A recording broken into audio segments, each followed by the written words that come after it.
Vas-y, je t'écoute. Euh, Est-ce que tu dois préparer l'ensemble de tes vidéos avant de lancer la première? Alors la question c'est, est-ce que tu dois préparer l'ensemble de tes vidéos de formation Ouais, avant de lancer la première formation? ouais, la première. Voilà. En fait, cette question-là est super importante parce que la plupart des gros marketeurs, même dans beaucoup de formations, euh, parce que les gens ont peur de sortir une formation qui ne marche pas et de consacrer du temps et de s'investir en temps, en énergie et en argent sur un produit qui risque de ne pas se vendre, on leur conseille facilement de, dans ce cas, si tu as peur, ne la fais pas complètement, vends d'abord, et si ça marche, ça va te donner le petit coup de boost, ça va te donner la motivation, ça va te retirer tes craintes pour pouvoir la terminer s'il faut. Et au moins, tu es capable de tester ton marché et de voir si ton offre plaît ou pas. Voilà. C'est en général ce que l'on conseille. C'est une bonne idée. Simplement, c'est une idée qui s'adresse à des experts. C'est-à-dire que quand tu es expert et quand tu as l'habitude de créer des vidéos, quand tu as l'habitude de créer des formations, oui, tu peux te permettre pour tester ton marché de ne pas faire toute ta formation, de faire par exemple les 2 premiers modules. Si par exemple c'est une formation en 8 modules ou en 9 modules et qu'il y a 3 bonus derrière, tu fais les 2 premiers modules, tu vends la formation. En tout cas derrière, tu sais que tu auras... Désolé pour les mouettes qu'il y a derrière, en fait. C'est un sujet qui les intéresse tellement qu'elles se font qu'elles ne font savoir.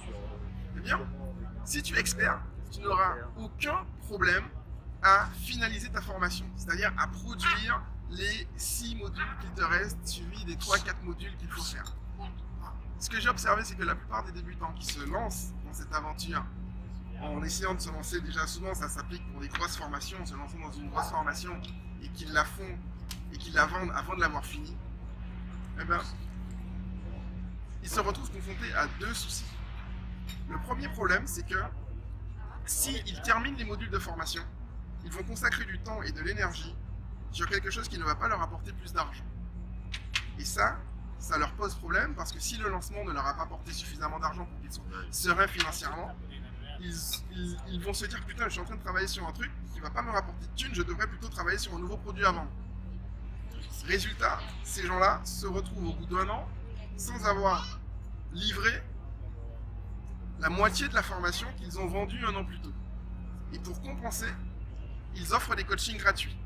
Ça veut dire qu'ils tombent dans une espèce de travers. Non seulement ils ne veulent pas consacrer du temps pour terminer la formation, mais en plus ils immobilisent du temps à fournir des coachings gratuits aux gens pour compenser le fait qu'ils n'ont pas sorti les modules de formation.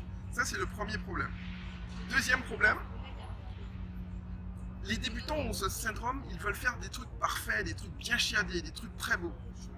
Donc ce qui fait qu'ils vont donner énormément d'efforts dans la forme pour les 2 premiers modules de formation. Ce sera hyper beau, hyper joli. Mais simplement, pour sortir les autres modules de formation, ils n'auront pas la force d'assurer le même niveau de qualité. Et donc du coup, ça va les empêcher de les sortir parce que chaque module de formation, ça va se faire dans la douleur, ça va se faire dans la difficulté.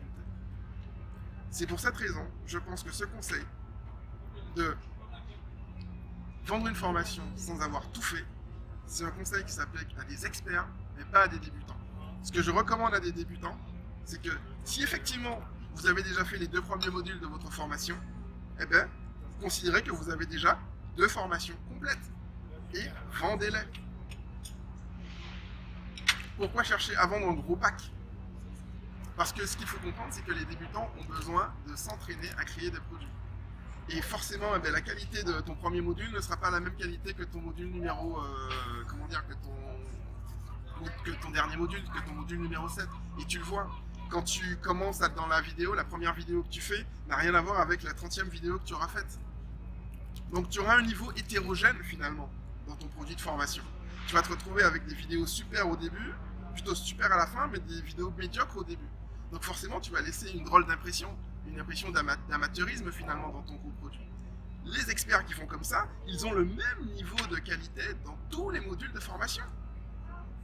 Tu vois pas qu'il y a une courbe d'apprentissage, c'est-à-dire qu'ils ont déjà atteint un certain niveau d'apprentissage qui leur permet de partir sur ces stratégies. Je pense qu'il faut idéalement au maximum. Pour quelqu'un qui est motivé de le faire et qui aimerait avancer, aujourd'hui j'ai l'idée, j'aimerais mettre les choses sur place en 1 semaine, dans 2 semaines maximum. Voilà. Est-ce que c'est possible ou pas? Et comment tu conseilles d'aller de l'avant? Très bien. Ce qui est génial, c'est que souvent, quand on parle d'infoproduits, la plupart des gens passent énormément de temps à chercher l'idée. Là, dans ton cas, apparemment, tu as déjà l'idée. Oui. Donc, c'est super. Simplement, tu avais une cinquantaine de choses que tu pourrais faire, tu en as choisi une. Maintenant, paradoxalement, contrairement à ce qu'on pourrait croire, maintenant que tu as une idée, il te faut être capable de l'éclater à nouveau en 50 sous-idées. Certainement, ouais. Ce qu'il y a, c'est que c'est très facile. Voilà. C'est très facile et ça se fait naturellement. N'importe quelle idée, on peut la splitter en 50 sous-idées. Et le mindset qu'il faut avoir, c'est pas comment je vais faire pour transformer l'idée que j'ai en une formation, mais comment je pourrais transformer ces 50 ou 20 sous-idées, chacune en une formation. Et donc la question à se poser, c'est pas combien de temps ça va me prendre pour sortir une formation en 1 ou 2 semaines, c'est plutôt combien de temps ça va me prendre pour sortir les 20 formations. Voilà. Et l'idée, c'est que ça te prenne moins d'1 an pour sortir tes 20 premières formations. Voilà. Et quand on parle de 20 formations, souvent les gens se posent la question de la quantité, de la durée. Et je leur réponds souvent que l'encyclopédia Universalis, même si tu la sortais aujourd'hui, personne ne te lâcherait 200, 300 euros. Voilà. Chez mes parents, quand j'étais gamin, effectivement, avoir des encyclopédies, des livres et tout, quand je retourne chez ma mère, je vois. Et souvent, on est attaché justement à cette valeur. Mais aujourd'hui, ça n'aura de la valeur que dans 100 ans, dans 200 ans, quand les livres de cette qualité seront très très rares. Et effectivement, ça deviendra des livres de collection. Mais globalement, ce qui fait la qualité d'une formation quand tu es infopreneur, c'est pas la quantité d'informations que tu donnes aux gens, c'est plutôt la capacité que tu as à permettre aux gens d'obtenir le résultat que tu promets. La capacité que tu as d'actionner des verrous d'action, comment dire, des leviers d'action dans le cerveau des gens pour qu'ils se mettent en mouvement. Et si on regarde bien, un prof, quand on était à l'école, sur une même idée, on prend par exemple les identités remarquables. Le prof va présenter le concept d'une seule manière. Souvent, les élèves qui ne comprennent pas de cette manière prennent des professeurs particuliers qui vont venir à la maison, qui vont leur expliquer les choses. Ils vont expliquer les choses d'une autre manière. Et bizarrement, ça va faire un déclic. Là, ils vont comprendre ce que le prof a voulu dire. Et c'est exactement pareil avec ton idée. L'idée, c'est qu'une idée peut être présentée d'une manière, mais on peut la présenter sous 20 angles différents, avec 20 axes différents. Et tu ne peux pas savoir à l'avance ce qui va parler à la personne que tu souhaites vraiment aider. Ce qui fait qu'en tant qu'infopreneur, il ne faut pas forcément chercher à développer une idée, mais plutôt chercher à développer 20 angles différents d'attaquer la même idée. Et chaque angle va correspondre à une formation particulière. Donc maintenant, pour répondre à ta question, traiter juste un angle pour traiter cette idée, tu peux sortir ta formation, c'est-à-dire pour avoir une formation, il faut comprendre que la difficulté, c'est pas forcément la technique pour savoir comment on va la mettre sur une plateforme. La difficulté, c'est simplement d'avoir le texte que l'on peut lire, le script mot à mot de l'introduction, du module 1, du module 2, du module 3 de la formation, et surtout de l'argumentaire de vente qui va avec. À partir du moment où tu as ces deux éléments élémentaires, c'est sûr que ça ne va pas suffire, il te faudra des vidéos de contenu qui vont faire la promotion finalement de ton produit, mais si tu devais te contenter d'avoir deux éléments, c'est le plan de ta formation détaillé, le script de ta formation détaillé et le script de ton argumentaire de vente. Aujourd'hui, il existe des méthodes, il existe des solutions qui permettent de le réaliser en 2 heures. La preuve que c'est possible, tu pourrais très bien payer un consultant qui a déjà aidé des personnes à sortir des dizaines et des dizaines d'infoproduits. Si ce consultant vient dans ton salon, il t'interviewe, te pose les bonnes questions, fait sortir en toi les bonnes réponses, il est capable, à partir des réponses que tu lui as données, de te sortir ces deux éléments élémentaires. L'argumentaire et le plan de formation, s'il a à la fois cette compétence de copywriter. Donc c'est tout à fait possible. Tu le payes, il vient 2 heures, tu le payes 500 € de l'heure, ça va te faire 1000 €. Il t'interviewe pendant 2 heures, et à la fin des 2 heures, il part, il va dans son atelier, et il t'envoie par mail, au bout d'une semaine, ton script d'argumentaire et ton script de formation. Ça, c'est comme ça qu'on pouvait faire avant, quand on avait les moyens, quand on était prêt à dépenser cette somme-là en one shot pour sortir sa première formation. Aujourd'hui, il existe des solutions qui te permettent de faire venir un consultant à la demande chez toi, de te faire poser les bonnes questions et de ne pas avoir à attendre une semaine pour avoir ces 2 éléments élémentaires, mais qu'à la fin des 2 heures, tu puisses les avoir de manière instantanée. Donc si tu es capable de le faire en une journée, concrètement ça veut dire que tes 20 angles d'attaque, tu serais capable de produire ces 2 éléments élémentaires en 20 jours seulement. Simplement, quand on veut faire un infoproduit, je le répète, l'important c'est plutôt de chercher à créer, à s'entraîner, à parler, s'entraîner à faire des vidéos, s'entraîner à poser sa voix. Pourquoi c'est important de poser sa voix et de faire des vidéos? C'est que même quand on va se faire pirater le contenu de sa formation, c'est quand même nous que l'on va voir. Donc c'est un peu comme si les pirates faisaient la promotion de ce que l'on faisait. Et l'important c'est que quand tu présentes les choses, la plupart des gens qui, par exemple, et pour revenir à la question de Pierrick, cherchent à lancer de gros produits, ils cherchent à lancer de gros produits parce qu'ils se disent l'effort de vente, je le fais juste une fois et après c'est bon, derrière j'ai pas besoin de revendre les modules parce que c'est un peu comme quand les gens vont à l'école, ils sont enfermés dans la classe, ils sont obligés de m'écouter, ils peuvent pas faire autrement. Quand on fonctionne comme ça, eh bien, concrètement, on est constamment en train de vendre la suite. On est constamment en train de se vendre sans difficulté, de manière complètement naturelle. Et c'est ce qui fait que l'on arrive à construire une communauté de personnes qui apprécient le contenu que l'on fait. Parce que non seulement on est capable de leur vendre l'idée, mais on leur vend également les prochains épisodes. Et avoir le mindset de plutôt que développer une idée, mais développer 20 angles d'attaque, eh bien, il faut également avoir le mindset et l'état d'esprit où on se dit voilà, on veut créer une série. On veut être l'acteur principal d'une série autour de notre thématique où on va enseigner des choses, où on va apprendre des choses. Et donc créer comme une série télé. Eh bien, dans les séries télé, il y a des séries télé où on donne rendez-vous à l'épisode d'après. Eh bien, c'est exactement comme ça qu'il faut fonctionner pour ces formations. Il ne faut pas avoir peur de proposer aux gens la possibilité d'en apprendre plus dans d'autres formations qui seront à venir. C'est sûr qu'on ne va pas sortir les 20 angles d'attaque. Comment dire, en même temps, dans la même séquence. Mais on pourra sortir par exemple un angle d'attaque différent par mois. Sur le même sujet. C'est très bien. Parce que les gens, on sait très bien que pour apprendre, il faut pouvoir se repasser un sujet plusieurs fois, réécouter plusieurs fois. Idéalement, il faudrait que quand on achète une formation, on la réécoute 10 fois pour bien comprendre l'essence du sujet. On ne la réécoute pas 10 fois en fait.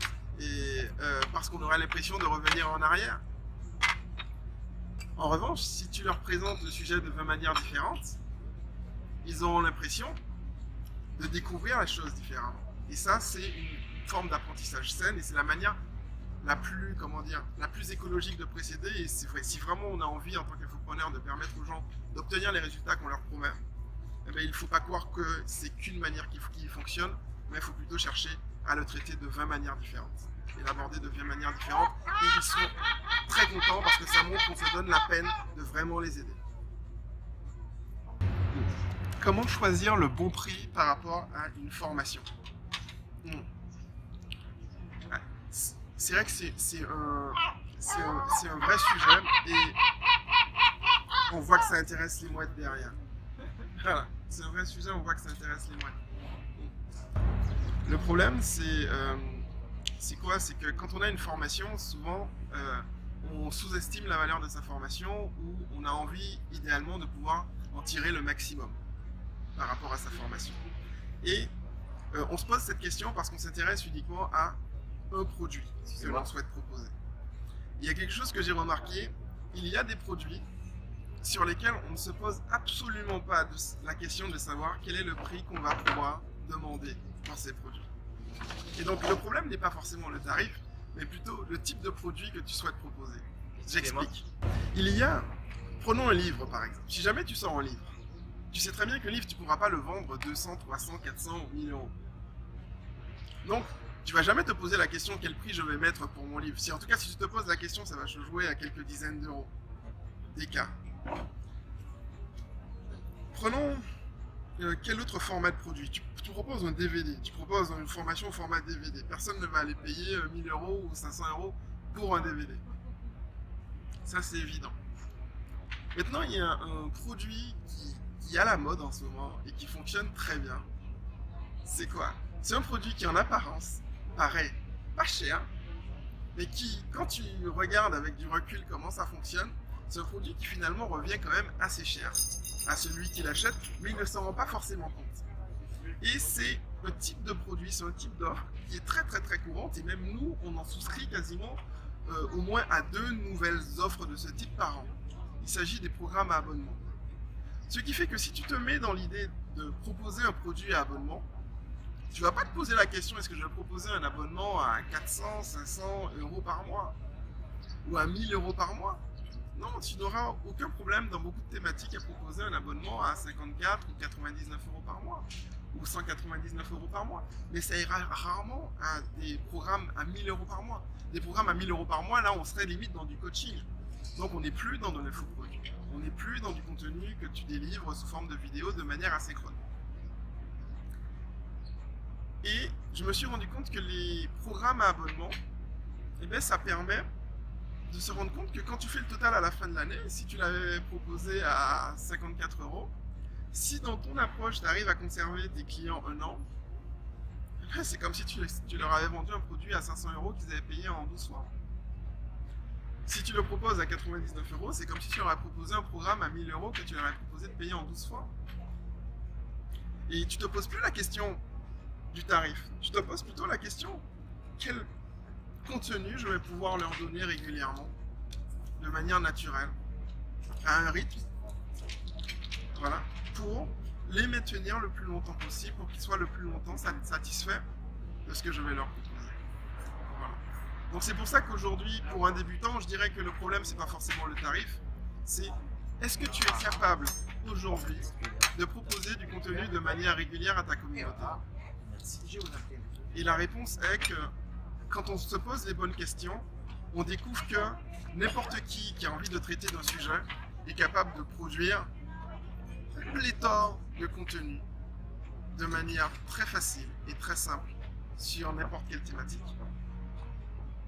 Donc c'est pas forcément une question de tarif, c'est plutôt une question, voilà, quelle est la quantité de produits que tu es capable de sortir en année pour créer un programme à abonnement. Et ton programme à abonnement, la question va se poser, est-ce que tu le proposes à 29, 59 ou 99? Mais on n'est plus dans des considérations de prix où on se pose la question, est-ce qu'on va le proposer à 400, 500 ou 1000? Voilà, tout simplement. On peut en parler.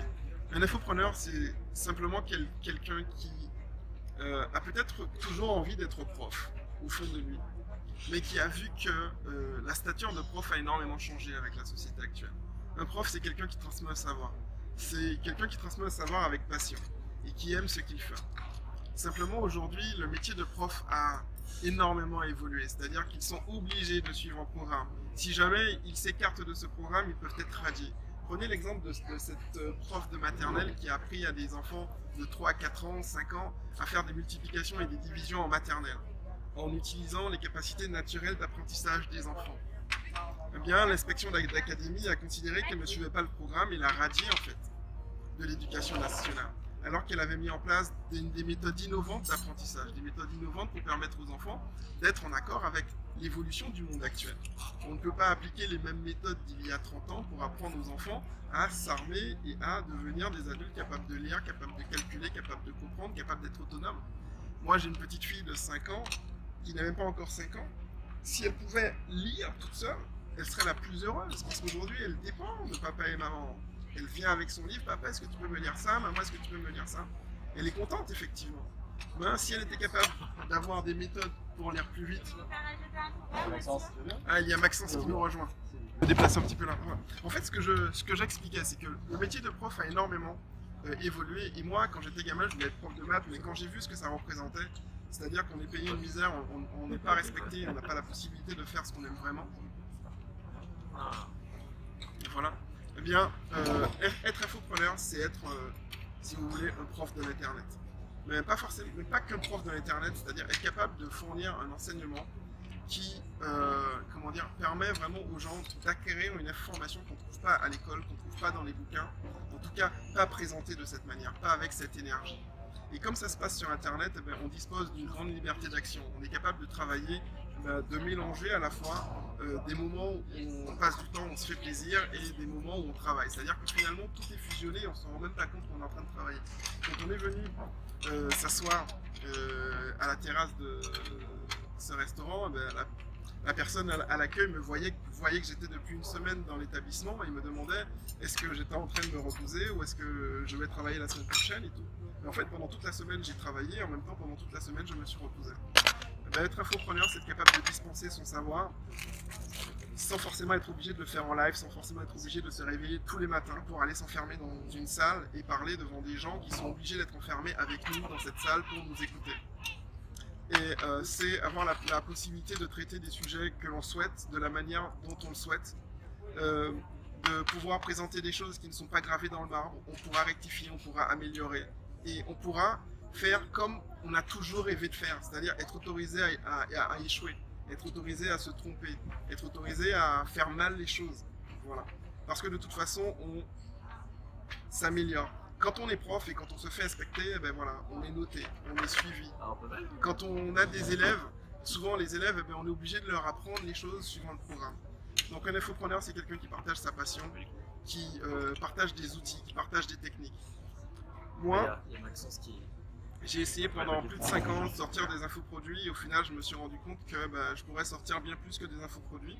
Je pourrais sortir simplement des systèmes qui permettent aux gens de se poser des questions, parce que moi j'adore poser des questions. Et être infopreneur, c'est ça, c'est susciter les bonnes questions chez ses élèves pour qu'ils trouvent les bonnes réponses. Et quand on veut aller plus loin, si on arrive à ces bonnes réponses, en tout cas ces réponses intéressantes qu'ils ont en eux, si on arrive à leur permettre de mettre ça en place pour obtenir des résultats, c'est encore mieux. C'est encore mieux et c'est vraiment ce qui anime la plupart des infopreneurs que je connais. Donc si vous aussi vous avez quelque chose que vous souhaitez partager avec les autres mais vous ne savez pas comment faire, c'est l'occasion de poser vos questions. Voilà. On n'est plus dans de la formation d'école de commerce, on n'est pas dans de la formation d'école d'ingé, on n'est pas dans de la formation comme... moi j'ai passé 8 ans dans le conseil quand je voyais des formateurs du Ségos qui venaient et qui m'apprenaient ce que c'était qu'être empathique, la communication non verbale, ces choses-là, moi ça me parlait, ou me parlait chinois, je n'en comprenais rien. Donc voilà. Quand on n'est pas obligé de rester dans un cadre, on a la possibilité de s'adapter comme une espèce de pâte à modeler à la manière de recevoir les formations de son élève. On peut faire vraiment des choses très très spécifiques et on n'est absolument pas limité dans le temps et dans la durée. L'entrepreneuriat, on peut le faire en Facebook Live. On peut vendre un produit en Facebook Live sur un groupe privé. Et tous les jours, tu t'engages à faire un Facebook Live. Voilà. Tu t'engages, tu proposes en fait, en fonction de ta situation, un sujet à la volée. La question de Pierrick, c'est est-ce qu'on peut créer un infoproduit sous forme de Facebook Live sur un groupe privé? Ouais. La réponse est oui. La réponse est oui, puisqu'il y a des gens qui le font. Et le produit, c'est l'inscription et l'accès au groupe privé. Ouais. Donc c'est comme un produit à abonnement. Et tu es capable de créer, si tu es capable de te connecter et de créer du contenu tous les jours, effectivement tu le crées en live. Tu n'arrives pas forcément avec un sujet préparé, mais c'est la manière la plus rapide et la plus simple effectivement de proposer un produit à abonnement. Et dans ton groupe privé, tu auras des sujets que tu vas poster dans le courant de la journée, mais le produit que tu vas vendre, c'est ton groupe privé et tu vas rajouter effectivement le fait d'avoir des Facebook Live pour répondre à toutes les questions. Donc ce qui fait que les gens n'auront pas besoin, et même si tu proposes 2 Facebook Live, un le matin, un le soir, c'est encore mieux. Parce que ça, c'est quelque chose que tu peux proposer. Eh bien, tu proposes un Facebook Live le matin, tu proposes un Facebook Live le soir, et ça y est, tu captes 80%, 90% des gens qui ont accès à ton groupe privé, et tu leur apportes des informations sur la thématique. Mais c'est encore mieux si tu as vraiment la possibilité de leur donner accès à des outils, à des systèmes pour avancer. Parce que l'information en tant que telle, je me dis que ça passe dans une oreille, c'est divertissant, mais ça ne permet pas forcément de passer à l'action. Donc c'est toujours pareil, quand tu donnes un conseil, il faut vraiment permettre aux gens, il faut qu'à la fin de ton Facebook Live, de chacun des Facebook Live, tu donnes limite un exercice pratique à faire pour que la personne elle puisse vraiment à la fin de la journée se dire voilà, j'ai noté cette chose-là, j'ai avancé, j'ai posé une première pierre. Ok. Donc oui, c'est tout à fait possible.